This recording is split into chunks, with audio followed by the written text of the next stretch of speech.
Manchester United, once a bastion of British football, with an iconic stadium and a team that most of Europe feared, have been on the steady decline for many years now. The Red Devils' most recent roar is nothing more than a silent purr, as United's stadium facilities, training grounds and other aspects have all been on the steady decline downwards for way more than a decade. The main blame of this decline is down to Manchester United's current owners, the Glazier family, who've done little to nothing in terms of investing into the infrastructure of the club. Instead, it seems they've took the approach of actually milking them dry. But that might all soon change. United is up for sale. Now, one of the rumoured suitors, albeit a stretch of the imagination, is Apple. And I know it's going to sound outlandish, but hear me out, because this deal actually makes sense for all parties involved. Now, one of Apple's founders was a bloke called Steve Jobs. You might have heard of him. Who? Jobs was a man who was best at selling things at the right time, and he always got the right result as a consequence. Kind of like an American Alex Ferguson. From the iPhone, the iPad, the Mac, the AirPods, and Apple TV, Apple's groundbreaking devices have changed the tech industry forever. In fact, they're very much like Manchester United in the late 90s. Apple claims 51% of the American smartphone market, and in 2021 it had over $294 billion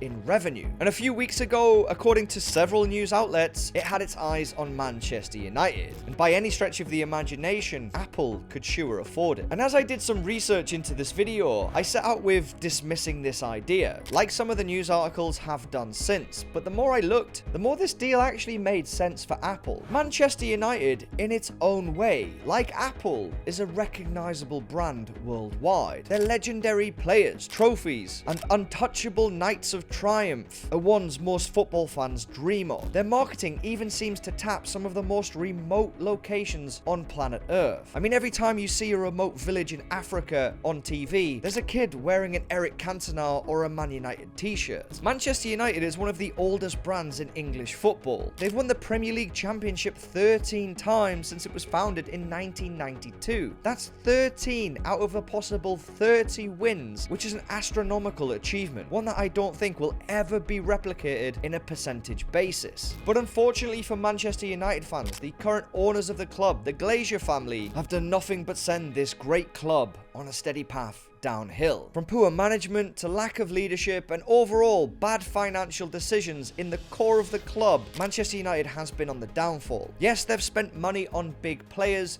usually spending too much. But in relative terms, they've spent literal pennies on the youth system, the training ground, and fans are even complaining about the degradation and the desperate need the stadium is currently in. The United fans have had enough. For years, they've been calling for the owners to sell, and now it seems they're listening. It seems the Glazer family intends to sell the club, and it's rumored that they will start the auction at $5.8 billion US. Now that's a lot of money for a team that is not in fighting shape and needs a hell of a lot of funding into its infrastructure. According to some initial reports, Apple was planning to buy the club for $7 billion US. Now, although this does sound like a stretch of the imagination and just quite frankly tabloid talk, but when this news came out, I always try and look at things from the alternative viewpoint. I was trying to figure out, why would Apple even want to buy another brand like United? One that's going to cost a lot of money. Why would they spend so much money on a football team in the northwest of England? And then it hit me. Marketing. It's a really good deal. Yes, Apple's a well-known brand, but so is Red Bull. And Red Bull went out and bought several teams. They've got teams like Red Bull Salzburg, Red Bull Leipzig, and more recently, Red Bull New York. Red Bull have shown that this corporation mindset of owning a football team can actually work. They've made it work both in a financial sense and in terms of performances on the pitch. Now, Man United have one of the biggest fan bases of any sports team on the planet. And on their financial side, in 2021, they signed a contract with TeamViewer, which is worth about 47 million Great British pounds, or about 57 million US dollars. And that's payable every season. If Apple could just put their logo onto Manchester United's kit, in essence, for free, it would mean that their logo show is reaching every season a potential 3.2 billion people that tune in to watch the Premier League every single season. And how much is that worth? It's been hard to see what Apple's total marketing budget has been for the last couple of years. It's quite hard to find what they're actually spending to market their products. But in a Reuters article, it said that Apple would be spending $500 million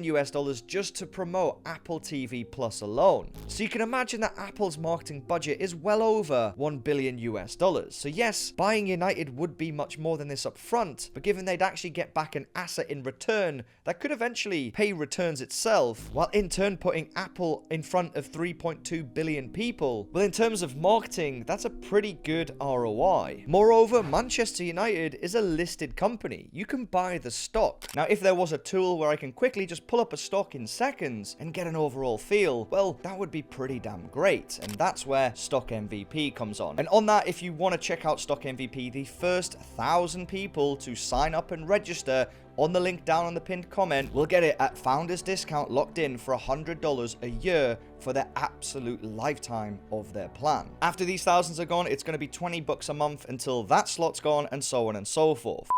Apple could leverage on this and dilute investors later down the line, selling shares to raise capital to invest back into its business. Now, Manchester United might still seem like it's not worth buying. After all, the club incurs about 100 million Great British pounds in operational losses each single quarter. The infrastructure is also outdated. It requires massive investment. However, if there is a business out there that can afford this expenditure, it's Apple. Apple could promote its brand internationally, joining the thrilling world of football, or in Apple's words, soccer. Wrong. Just imagine what products Apple would joint launch with Manchester United. Apple footballs, Apple football boots, trackers for your performance as a player yourself. Two massive brands, two of the biggest brands in the world, would be joining to become one. But back to reality just a little bit before Manchester United fans get too out of control. According to Man United's club income statement, the club made about $629 million in the year 2020, which is less than the revenue it made in 2019 of $796 million.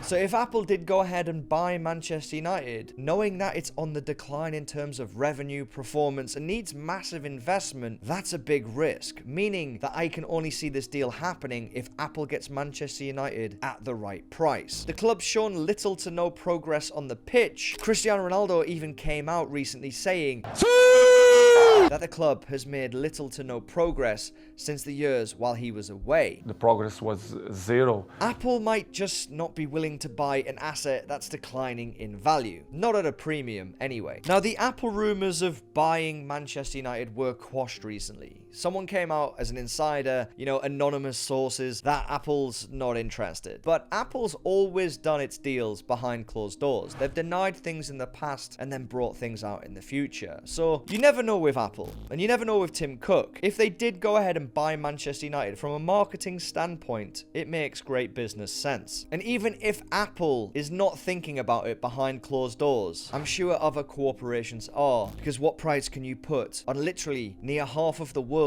watching your team play football? And not just in one game like the Super Bowl. We're talking about 40 plus games a season. So who will buy Manchester United? What do you think? Let me know down in the comments. My only concern is if Manchester United are bought by Apple, I'm going to have to change my Apple iPhone to an Android as soon as possible, because if you didn't know, I'm a big Liverpool fan. We won it 6 times.